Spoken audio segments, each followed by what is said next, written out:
Dead on arrival ang sarong 18 anyos na soltero, makalis na mabutod sa dagat sakop kang Barangay Karanan, Pasakaw, Camarines Sur, kasuod mang aga. Binisto ni Police Major Alan Lopez, hepe kang Pasakaw MPS ang biktima, na si Miko Paraan I. Bulano, kan Zone 8 Barangay Karaan, parehong banwaan. Sigun sa hepe, alas 10:15 nin aga kan ma-recover ang hawak kan biktima.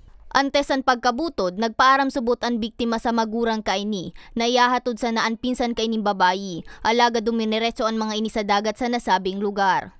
Mantang nagkakarigos, nahiling kang biktima ang pinsan kaining babayi na pigaanod, asin pinurbara na isalbar kan biktima. Naisalbar man kuta kan biktima ang pinsan kaini, alagad sa kusog kan duros asing kusog kang ukol, nadara ang biktima pabalik sa dagat na nauli sa iyang pagkakabutod. Kaya isa sa programa natin sa kapulisan, yung Forest Police Unit natin na talagang constant patrolling din doon sa mga area, mga beaches na kung saan, lalo ngayong panahon ng summer ay dadagsain talaga ng mga local and foreign tourist natin.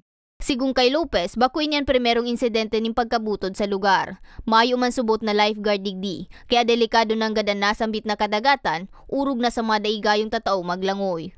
Natin sa lahat ng nagnanais na magpunta sa mga baybayin natin sa lahat ng mga beaches dito sa Kamsor na unang-una palaging isaisip natin yung safety ng pamilya natin at yung sarili natin.